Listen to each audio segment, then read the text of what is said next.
for regional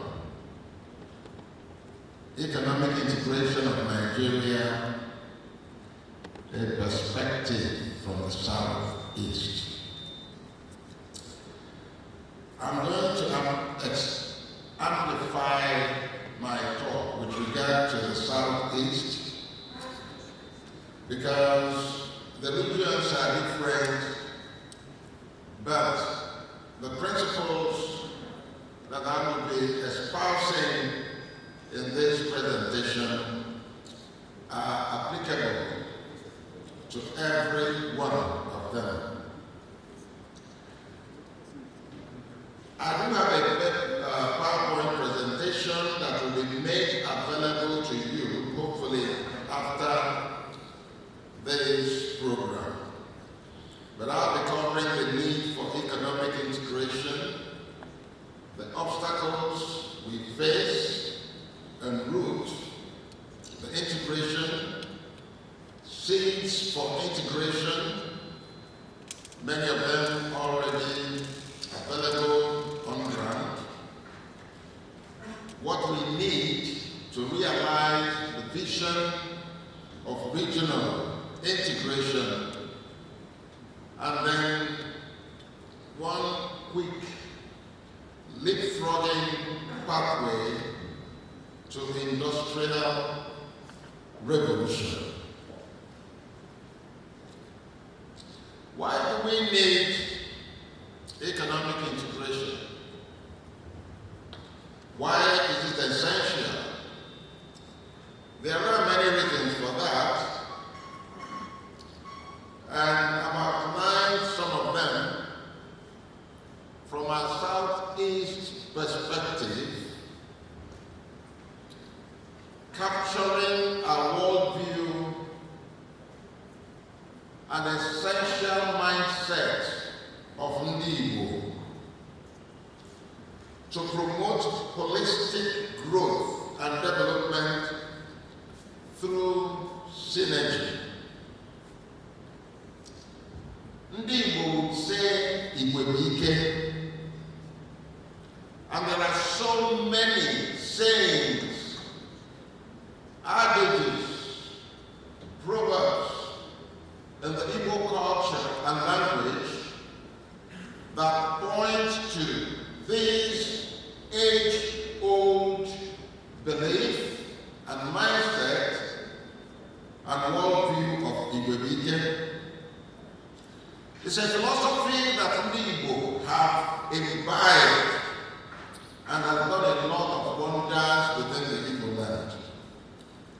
It is within this Igwe, remember we are talking about regional economic integration. You don't integrate just one thing, you integrate a body of different characters. One of those things we say is Onyaga na Manea.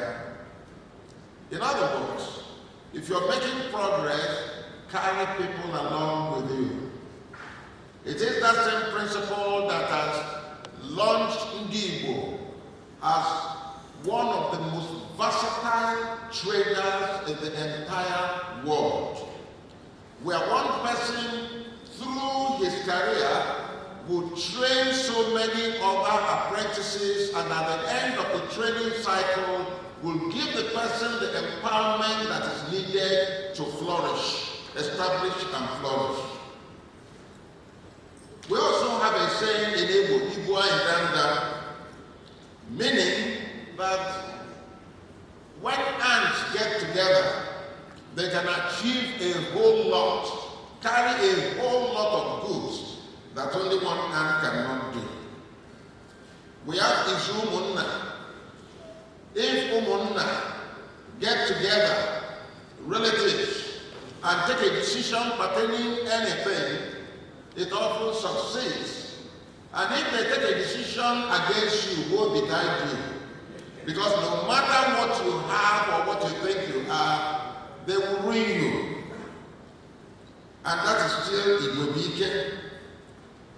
We also have a saying, Agwon otu onye hụrụ na-arọ eke.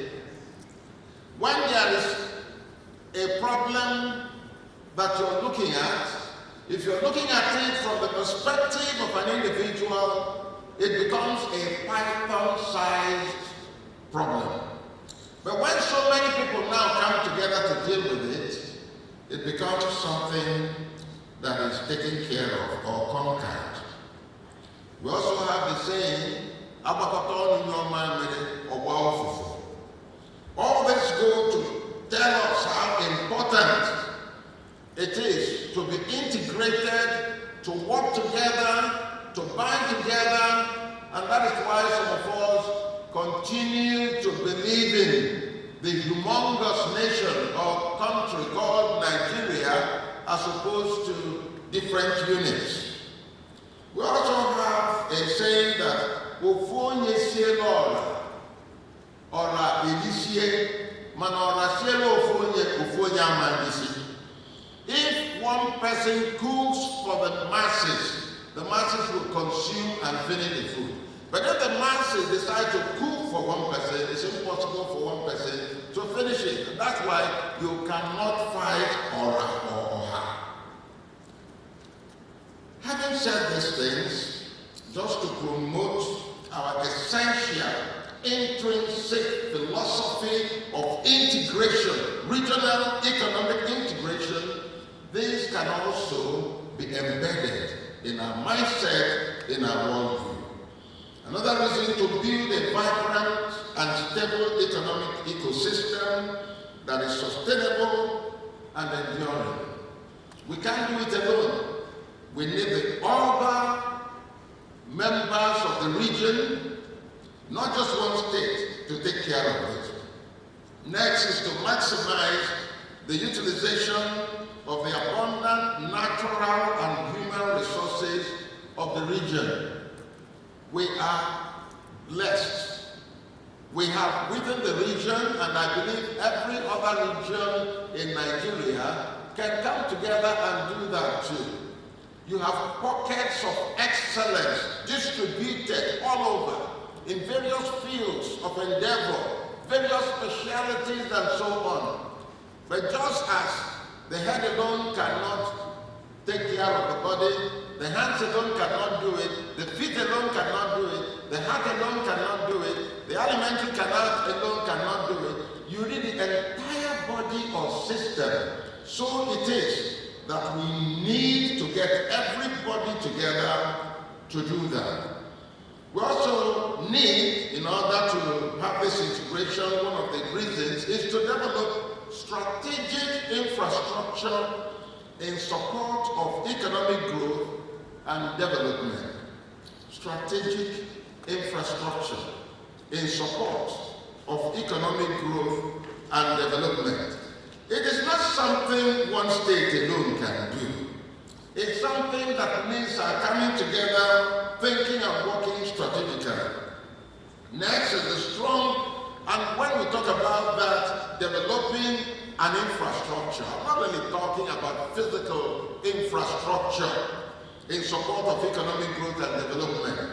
I'm talking of other facets, infrastructure that is needed. One is strong institutions for good governance, security, and a healthy business environment.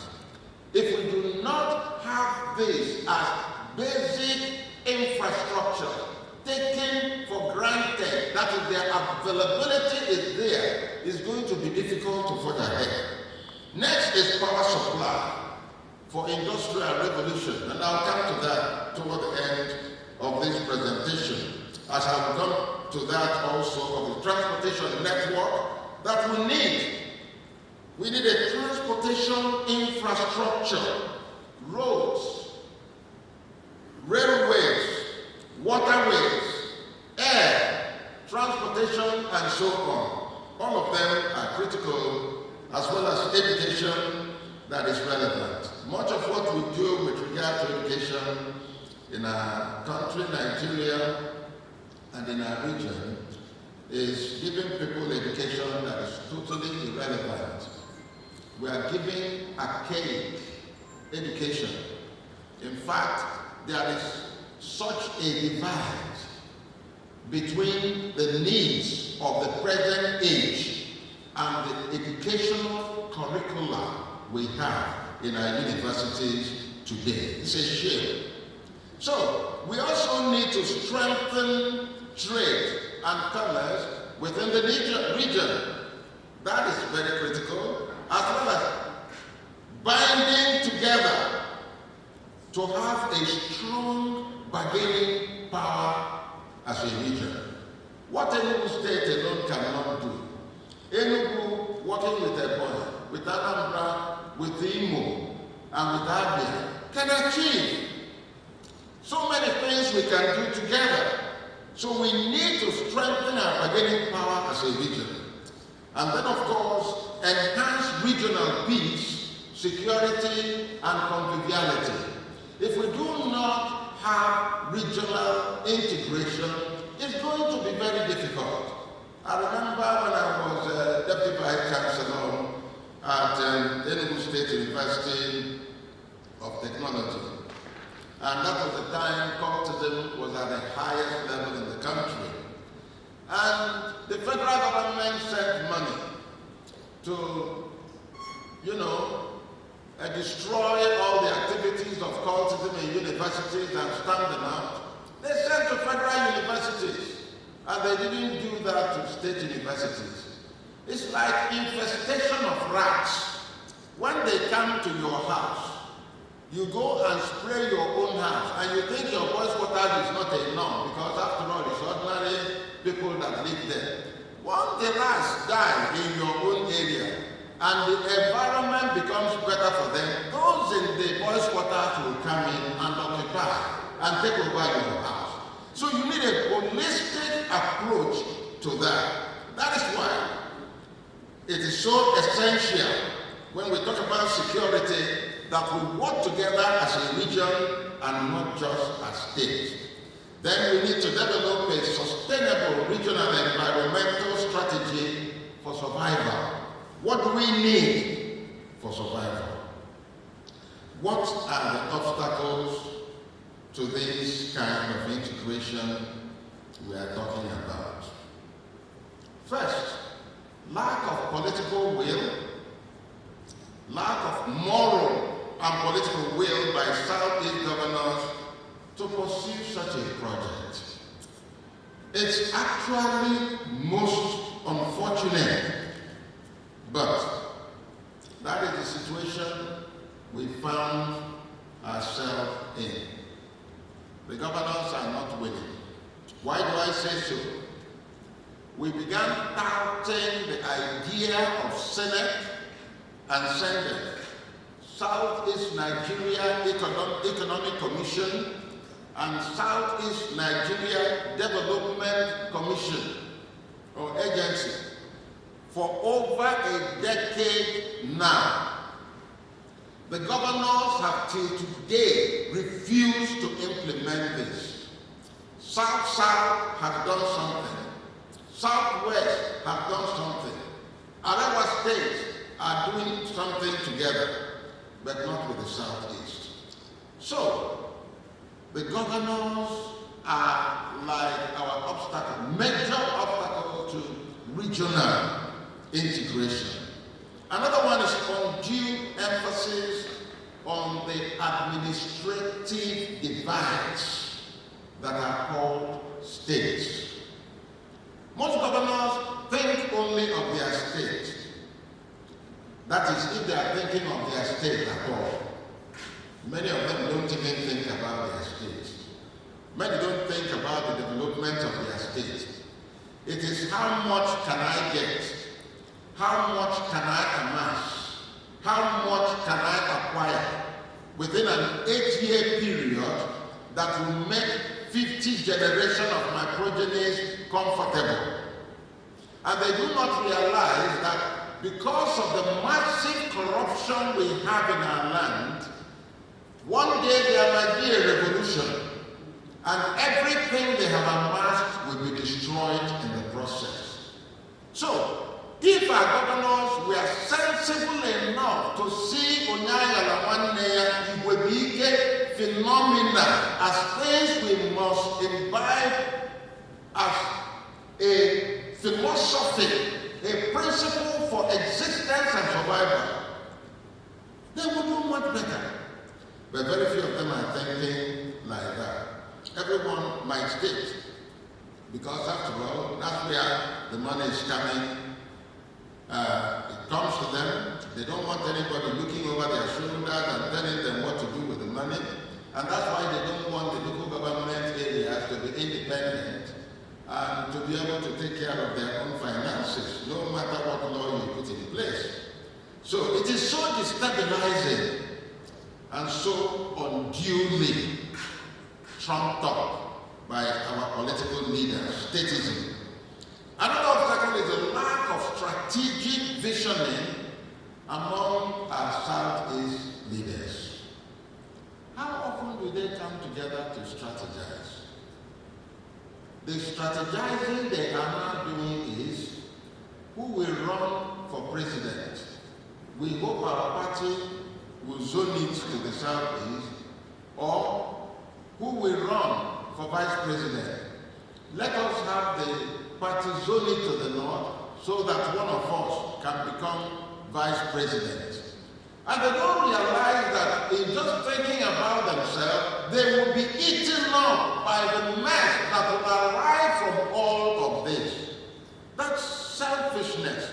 I call it pathological selfishness and self-centeredness will destroy both them and the state that they are ruling and presiding over. That is most unfortunate. So there is no strategic visioning regionally among our governors. They really don't care. You know, some of them appear to be doing a little work in their areas of jurisdiction. Fine and good. But why not come together? Why do you have large corporations? People pool funds all over. They have public, offers. So the little guy brings his little money, the big guy brings his big money or her big money, and at the end of the day, huge amount of capital is available for business, and for business to thrive, or for companies to grow. Not so with our political elites and leaders, most unfortunately. So, we also have this problem of inordinate ambition of our leaders instead of ruling. For instance, we elect a governor today. The next thing he's thinking about is not what am I going to do for the state, it's how do I make sure I secure a second tenure. And the same story all over the place, all over Nigeria, the same story. So, what are the seeds of integration that we already have on ground? Number one, massive array of human resources. You know one thing, I was not surprised when I heard and I read it that in the United States, the most vibrant, highest paid professionals, when you put them all together and then put them by the countries from which they came, Nigerians are number one. We have such a massive array of human resources on tap within. And because we make life difficult for those who are intelligent and those who are performers to remain on the ground, they flee. And when they flee abroad, they begin to shine. That's the story everywhere. 20 years ago, or a little more than that, somebody asked me, what is Nigeria's greatest export? I say it is brains. It's not oil, brains. We give the world our best. We refuse to develop them.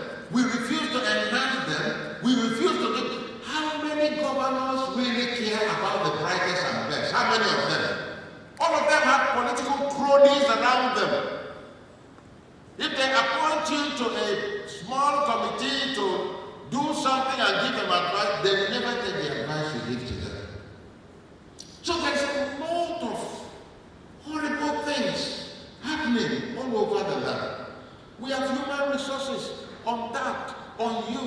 unbeckoned, undeveloped. They are there. And yet we are building more universities. I think of states that have a university that they cannot even run, but they are adding more universities. And you ask yourself, what's wrong with these people? Let's face fact. Does it mean when one becomes a politician, no will injection in one where go and each of man? I mean, does it mean you become a politician and then something is injected in you to throw away your brain? You no longer think about tomorrow. You no longer think about your people. Only what can I do for my personal aggrandizement? And that is most unfortunate. Another sin we have that is not being utilized properly is entrepreneurial spirit of Ndi. I tell you, Ndi are blessed by God.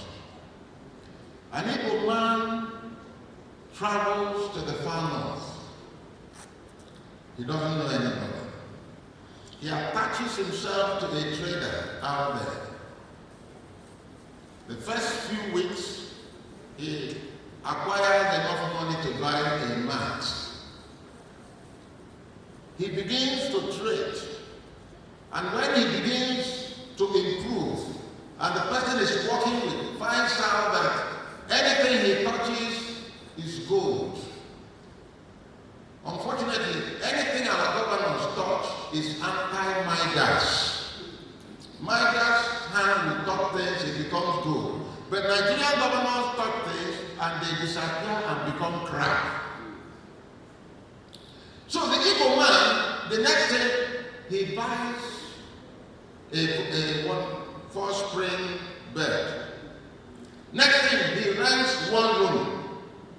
Next thing, he's getting wares by credit and selling. Before you know it, he has started building up. Very little time, he is looking for a relative down in the east that he will come and learn under him. By that time, you see him building a small house somewhere abroad there, because some people say, that's why they bunch a great part of Igbo capital is outside Igbo land, because that's where they are. Our entrepreneurial spirit is unmatched and unbeatable.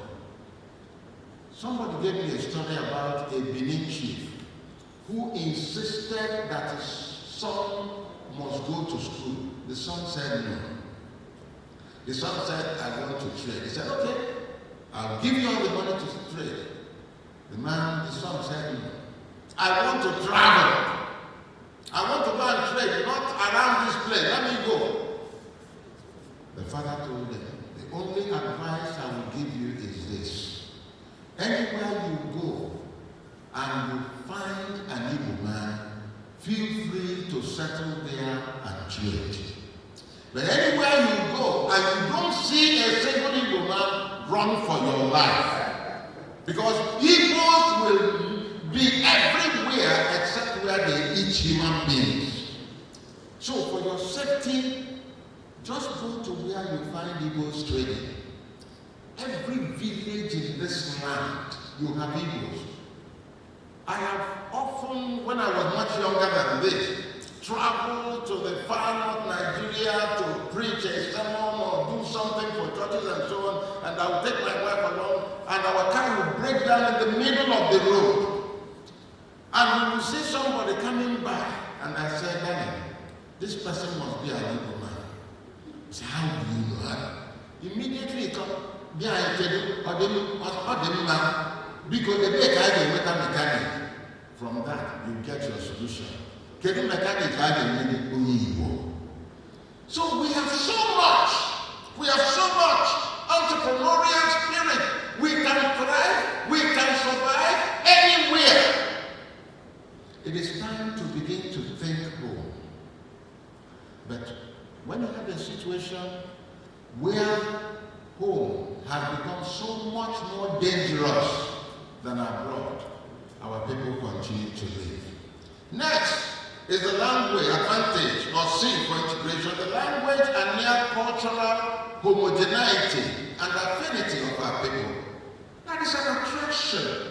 That is a plus bringing us together. The next one, comparative and competitive advantages. We have so many commodities.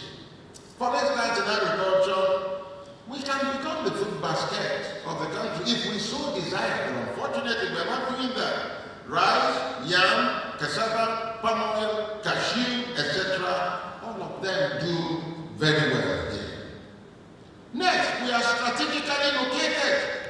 Even though we have a huge disadvantage because we don't have a seaport that we can do direct shipping outside or receiving ships into our land.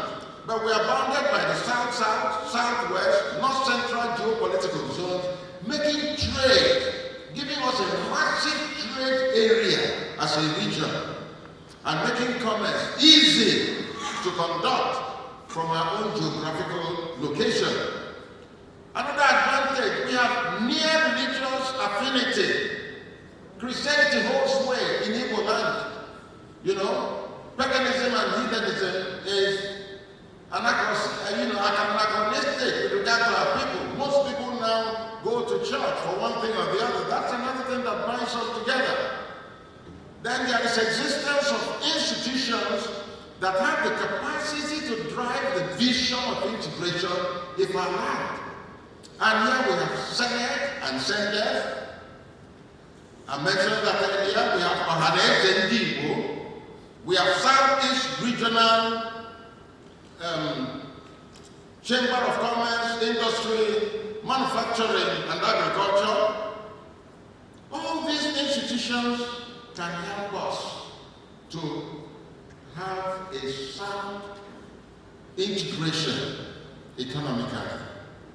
What do we now need in order to achieve this? Number one, buy-in of the generality of our leaders, whether political leaders, religious leaders, economic leaders, buy-in, especially the ruling class, governors, members of the National Assembly, have their buy-in. Second, develop the political will that is strong, unyielding, and collective. And that means galvanizing all these people together. That's something Ohaneze should do. But unfortunately, when Ohaneze now becomes a pawn of the political class or the ruling class, Ohaneze is defined and made impotent, unfortunately. Ohaneze needs to be viral, strong, be able to tell governors what to do, not the other way around. We need to get the youth all involved, traditional rulers, elite class, all through education. Then we need to have a mindset reorientation to underplay the administrative device of statism and embrace a collective integration mindset. Next, we need massive campaign by Ohaneze and other groups on economic integration. Ohaneze has an agenda for economic integration not implemented till today. Then, of course, we need to bring to life Senate, SENDEF, instead of attempting to reinvent the wheel, because a governor or whoever will say, is it from Imo, Anambra, Enugu, or wherever? We are, as a people, so used to duplication. Let us use these existing vehicles to achieve our aim of economic integration. And then, of course, we need to support restructuring of Nigeria to allow for true federalism.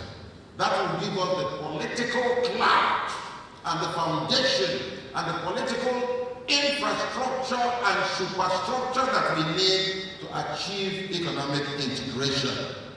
And I would also say that institutions like Southeast Chamber of Commerce, Industry, Mines and Agriculture, African Heritage Institution, etc., should be able to help government, institutions, and private sectors in setting up institutional platforms for stable and sustainable socio-economic integration of the Southeast. I'm so thankful to the institution for the report that will be unveiled today. I know it will go a long way on this part we are talking about. And then, of course, we need to do something to have industrial revolution. How can we do that? The most critical thing is power supply. We find out people are very happy now in your homes. Many parts of Enugu, you get electricity many more hours than before. Why? Because industries are folding up and leaving. And some of them are depending on generators. That's the only reason. Not that the absolute power that is coming in has become so massive to sustain everything. No. People are running away. And when they run away, there will be more power. And you're rejoicing, not knowing that your manufacturers are leaving you. Generators will never bring about stable and sustainable industrialization. Many manufacturers now spend over 50% of their energy costs, of their manufacturing costs on energy. Diesel, just diesel. Just diesel. No industrial revolution can be sustained by that. Current massive emphasis on grid electricity is doomed to failure. And I tell you why. When I was Minister of Power, I had a target. We felt we had the resources, we have built-in generating capacity by the GENCOs to give Nigeria 5,000 megawatts. Good Lord, Ebele Jonathan made sure that it was possible to get to that. But you know the problem we had. Anytime you hit 4,500 megawatts, the transmission system becomes unstable. All over the world, the rule of thumb is that if you have 100% generation capacity, you should have 150% transmission capacity and 200% distribution capacity. In Nigeria, between transmission and generation, it is not like that. We have so much more generation capacity than we have for transmission. That's why even with Mambila coming on board, unless there is a massive overhaul of the transmission company of Nigeria, Mambila will be dead on arrival. And that's supposed to give Nigeria 3,050 more megawatts of power. Industrial revolution is important, but how do we get it? It's not by the current grid electricity, which is doomed to fail because Nigeria has refused to invest in transmission and distribution infrastructure. What is the solution? Distributed power or embedded generation. We started this and left it as a handover note to the incoming generation. Distributed power or embedded generation is you have local power stations driven by gas. Nigeria has the 8th largest gas reserves in the whole world. We can develop our gas. It is clean. It is cleaner than coal. It is cleaner than other fossil fuels. Gas. We can get electricity generated using gas. We can do that, retrofit a lot of our equipment to do that. And then we can distribute directly to business clusters, hospitals, schools, churches, agricultural clusters, manufacturing plants, industrial parks, etc., etc. And then finally, putting it all together, we have regional infrastructural strategic plan. We need to do that. We need to create a robust transport infrastructure system linking the entire area by railroads, by roads, and by air as well. And some of our rivers are pliable, and we can do that. We need trainers to train experts in handling of logistics, managers of change. We need massive internet saturation within the region to reach every nook and corner of our land. And we need establishment of technical training institutions that will prepare people to manage this massive industrialization that will accrue as a result of our regional integration. I want to say a big thank you